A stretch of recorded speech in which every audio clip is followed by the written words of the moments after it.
वसुदेवसुतं देवं कंसचाणूरमर्दनं देवकी परमानन्दं कृष्णं वन्दे जगद्गुरु।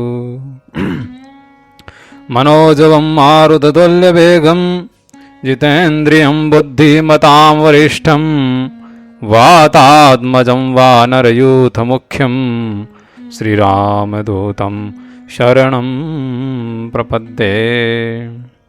हरिशरणम। श्री गुरु चरण कमलभ्यो नमः। श्री गोभ्ये नमः। सज्जनों, श्रीमद् भागवत महापुराण के स्वाध्याय की कड़ी में आज हम आप सब बंधुओं को तृतीय स्कंद के 8वें अध्याय का वाचन सुनाएंगे।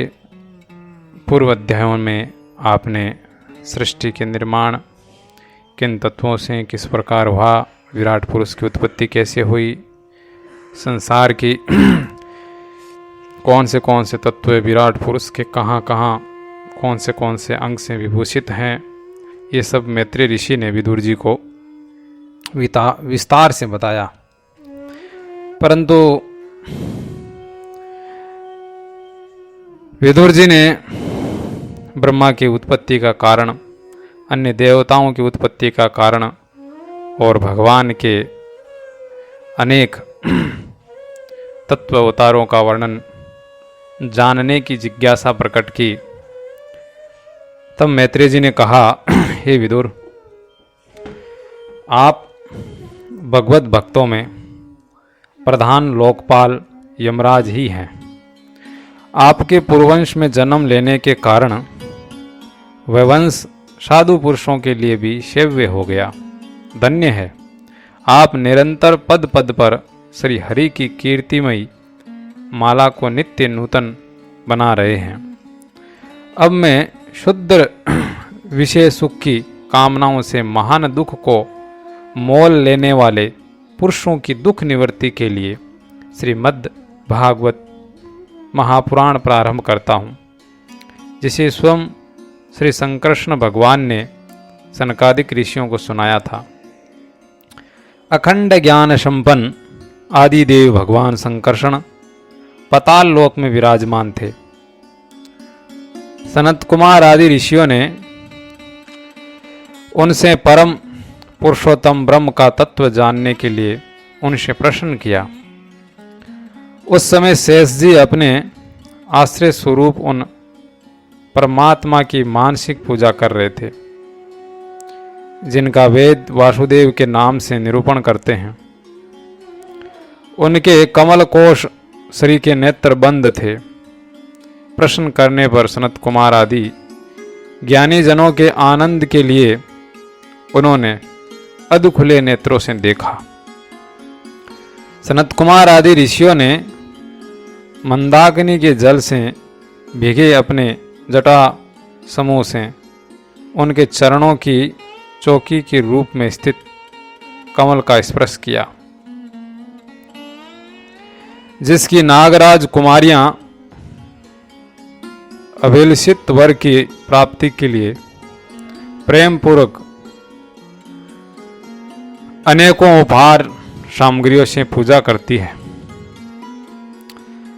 सनत कुमार आदि उनकी लीला के मर्मज्ञ हैं। उन्होंने बार बार प्रेम मई गदगद वाणी से उनकी लीला का गान किया। उस समय शेष भगवान के उठे हुए सहस्त्रों फण किरीटों की सहस्र सहस्र श्रेष्ठ मणियों की छटकती हुई रश्मियों से जगमगा रहे थे। भगवान संकर्षण ने निवृत्ति परायण सनत कुमार जी को जब ये भागवत सुनाया था, ऐसा प्रसिद्ध है। सनत कुमार जी ने फिर उसे परम व्रतशील सांख्यायन मुनि को उनके प्रश्न करने पर सुनाया। परमहंसों में प्रधान श्री सांख्यायन जी को जब भगवान की विभूतियों का वर्णन करने की इच्छा हुई, तब उन्होंने इसे अपने अनुगत शिष्य हमारे गुरु श्री पराशर जी को और बृहस्पति जी को सुनाया। इसके पश्चात परम दयालु पराशर जी ने पुलस्त्य मुनि के कहने से वह आदि पुराण मुझसे कहा, हे वत्स, श्रद्धालु और सदा अनुगत देखकर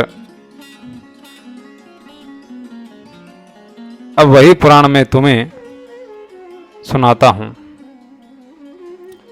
सृष्टि के पूर्व यह संपूर्ण विश्व जल में डूबा हुआ था, प्रलय में था।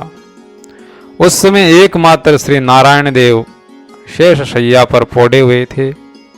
वे अपनी ज्ञान शक्ति को अक्षुण रखते हुए ही योग निद्रा का आश्रय ले अपने नेत्र मूंदे हुए थे।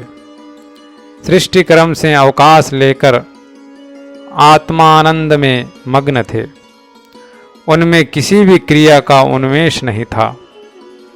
जिस प्रकार अग्नि अपनी दाहिका आदि शक्तियों को छुपाए हुए काष्ठ में व्याप्त रहता है, उसी प्रकार श्री भगवान ने संपूर्ण प्राणियों के सूक्ष्म शरीरों को अपने शरीर में लीन करके अपने आधारभूत उस जल में शयन किया। उन्हें सृष्टि काल आने पर पुनः जगाने के लिए केवल काल शक्ति को जागृत रखा। इस प्रकार अपनी स्वरूप भूता चित शक्ति के साथ एक सहस्त्र चतुर्युग पर्यंत जल में सहन करने के अनंतर जब उन्हीं के द्वारा नियुक्त उनकी काल शक्ति ने उन्हें जीवों के कर्मों की प्रवृत्ति के लिए प्रेरित किया, तब उन्होंने अपने शरीर में लीन हुए अनंत लोक देखे। जिस समय भगवान की दृष्टि अपने में निहित लिंग शरीर आदि सूक्ष्म तत्व पर पड़ी, तब वह कालाश्रित रजोगुण से शोभित होकर सृष्टि रचना के निमित्त उनके नाभि देश से बाहर निकला। कर्म शक्ति को जागृत करने वाले काल के द्वारा विष्णु भगवान की नाभि से प्रकट हुए। वह सूक्ष्म तत्व कमल कोश के रूप में सहसा ऊपर उठा और उसने सूर्य के समान अपने तेज से उस अपार जलराशि को देदीप्यमान कर दिया। संपूर्ण गुणों को प्रकाशित करने वाले उस सर्वलोकमय कमल में वे विष्णु भगवान ही अंतर्यामी रूप से प्रविष्ट हो गए। तब उसमें से बिना पढ़ाए ही स्वयं संपूर्ण वेदों को जानने वाले साक्षात वेद मूर्ति श्री ब्रह्मा जी प्रकट हुए, जिन्हें लोग स्वयंभू कहते हैं। उस कमल की कर्णिका अर्थात गद्दी में बैठे हुए ब्रह्मा जी को जब कोई लोक दिखाई नहीं दिया, तब वे आंखें फाड़कर आकाश में चारों ओर गर्दन घुमाकर देखने लगे। इससे उनके चारों दिशाओं में चार मुख हो गए। उस समय प्रलयकालीन पवन के थपेड़ों से उछलती हुई जल की तरंगमालाओं के कारण उस जलराशि से ऊपर उठे हुए कमल पर विराजमान आदि देव ब्रह्मा जी को अपना तथा उस लोक तत्व रूप कमल का कुछ भी रहस्य न जान पड़ा। वे सोचने लगे, इस कमल की कर्णिका पर बैठा हुआ मैं कौन हूं? ये कमल बिना किसी अन्य आधार के जल में कहां से उत्पन्न हो गया? इसके नीचे अवश्य ही कोई ऐसी वस्तु होनी चाहिए जिसके आधार पर यह स्थित हैं। ऐसा सोचकर वे उस कमल की नाल के सूक्ष्म छिद्रों में होकर उस जल में घुसे। फिर उस नाल के आधार को खोजते खोजते नाभि देश के समीप पहुंच जाने पर भी वे उसे पार न सके, उसका अंत न देख सके। हे विदुर जी, उस अपार अंधकार में अपने उत्पत्ति स्थान को खोजते खोजते ब्रह्मा जी को बहुत काल बीत गया। ये काल ही भगवान का चक्र है जो प्राणियों को भयभीत करता रहता है। अंत में विफल मनोरथ हो वे वहां से लौट आए और पुनः अपने आधारभूत कमल पर बैठकर धीरे धीरे प्राणवायु को जीतकर चित्त को निसंकल्प किया और समाधि में स्थित हो गए। इस प्रकार पुरुष की पूर्ण आयु के बराबर काल तक अर्थात दिव्य 100 वर्ष तक अच्छी तरह योगाभ्यास करने पर ब्रह्मा जी को ज्ञान उत्पन्न हुआ। तब उन्होंने अपने उस अधिष्ठान को, जिसे वे पहले खोजने पर भी नहीं देख पा रहे थे, अपने ही अंतःकरण में प्रकाशित होते देखा। उन्होंने देखा कि उस प्रलयकालीन जल में शेष जी के कमल नाल सदृश गौर और विशाल विग्रह की शैया पर पुरुषोत्तम भगवान अकेले ही लेटे हुए हैं। शेष जी के 10,000 फण छत्र के समान फैले हुए हैं। उनके मस्तकों पर किरीट शोभायमान है। उनमें जो मणियाँ जुड़ी हुई है, उनकी कांति से चारों ओर का अंधेरा दूर हो गया है। वे अपने श्याम शरीर की आभा से मरकतमणि के पर्वत की शोभा को लज्जित कर रहे हैं। उनकी कमर का पीतपट पर्वत के प्रांत देश में छाए हुए सायंकाल के पीले पीले चमकीले मेघों की आभा को मलिन कर रहा है। सिर पर सुशोभित सुवर्ण मुकुट सुवर्ण में शिखरों का मान मर्दन कर रहा है। उनकी वनमाला पर्वत के रत्न, जल प्रपात, औषधि और पुष्पों की शोभा को परास्त कर रहा है तथा उनके भुजदंड वेणुदंड का और चरण वृक्षों का तिरस्कार करते हैं। उनका वह श्री विग्रह अपने परिणाम से लंबाई चौड़ाई में त्रिलोकी का संग्रह किए हुए हैं। वह अपनी शोभा से विचित्र और दिव्य वस्त्राभूषणों की शोभा को सुशोभित करने वाला होने पर भी पीताम्बर आदि अपनी वेशभूषा से सुसज्जित है। अपनी अपनी अभिलाषाओं की पूर्ति के लिए भिन्न भिन्न मार्गों से पूजा करने वाले भक्तजनों को कृपापूर्वक अपने भक्त वांछा कल्पतरु चरण कमलों का दर्शन दे रहे हैं, जिनके सुंदर अंगुली दल नख चंद्र की चंद्रिका से अलग अलग स्पष्ट चमकते रहते हैं। सुंदर नासिका, अनुग्रह वर्षी भौहें, कानों में झिलमिलाते हुए कुंडलों की शोभा, बिंबाफल के समान लाल लाल अधरों की कांति एवं लोकार्तिहारी मुस्कान से युक्त मुखारविंद के द्वारा वे अपने उपासकों का सम्मान अभिनंदन कर रहे हैं। हे वत्स विदुर, उनके नितंब देश में कदम्ब कुसुम की केसर के सम्मान पीत वस्त्र और सुवर्णमयी मेखला सुशोभित है तथा वक्ष स्थल में अमूल्य हार और सुनहरी रेखा वाले श्री वत्स चिन्ह की अपूर्व शोभा हो रही है। वे अव्यक्त मूल चंदन वृक्ष के सम्मान है।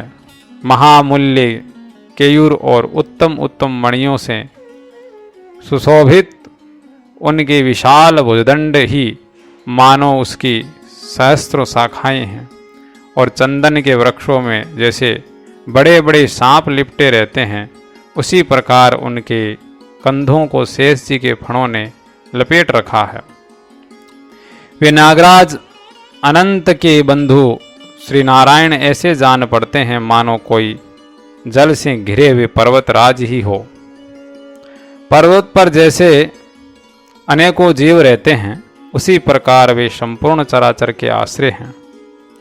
शेष जी के फणों पर जो सहस्रों मुकुट हैं, वे ही मानो उस पर्वत के सुवर्ण मंडित शिखर हैं तथा वक्ष स्थल में विराजमान स्तंभ मणि उसके गर्भ से प्रकट हुआ रतन है। प्रभु के गले में वेद रूप भौरों से गुंजायमान अपनी कीर्तिमयी वनमाला विराज रही है। सूर्य, चंद्र, वायु और अग्नि आदि देवताओं की भी आप तक पहुँच नहीं है तथा त्रिभुवन में बेरोक टोक विचरण करने वाले सुदर्शन चक्र आदि आयुध भी प्रभु के आसपास ही घूमते रहते हैं। उनके लिए भी आप अत्यंत दुर्लभ ही हैं। हे विदुर, तब विश्व रचना की इच्छा वाले लोक विधाता ब्रह्मा जी ने भगवान के नाभि सरोवर से प्रकट हुआ वह कमल, जल, आकाश, वायु और अपना शरीर, केवल ये 5 ही पदार्थ देखे। इनके सिवा और कुछ उन्हें दिखाई नहीं दिया। रजोगुण से व्याप्त ब्रह्मा जी प्रजा की रचना करना चाहते थे, तब उन्होंने सृष्टि के कारण रूप केवल ये 5 ही पदार्थ देखे। तब लोक रचना के लिए उत्सुक होने के कारण वे अचिंत्य गति श्री हरि में चित्त लगाकर उन परम पूजनीय प्रभु की स्तुति करने लगे। हरिशरणम। प्रिय सज्जनों, आपने सुना कि ब्रह्मा जी की उत्पत्ति किस प्रकार विराट पुरुष के नाभि कमल से होती है, और ब्रह्मा जी अपनी उत्पत्ति का कारण जानने के लिए हजारों सहस्त्रों वर्षों तक अपार तपस्या करते हैं। तत्पश्चात उनको बोध उत्पन्न होता है। उस बोध उत्पन्न होने के बाद में ब्रह्मा जी किस प्रकार विराट पुरुष की स्तुति करेंगे, ये हम 9वें अध्याय में आपको श्रवण करवाएंगे। इस अध्याय में आपने ब्रह्मा जी के उत्पत्ति के कारण को जाना है। हरिशरणम। आप लोग निरंतर इस ज्ञानवर्धक कथा का श्रवण करते रहें, ऐसी हम आप लोगों से प्रार्थना निवेदन आग्रह करते हैं। हरिशरणम।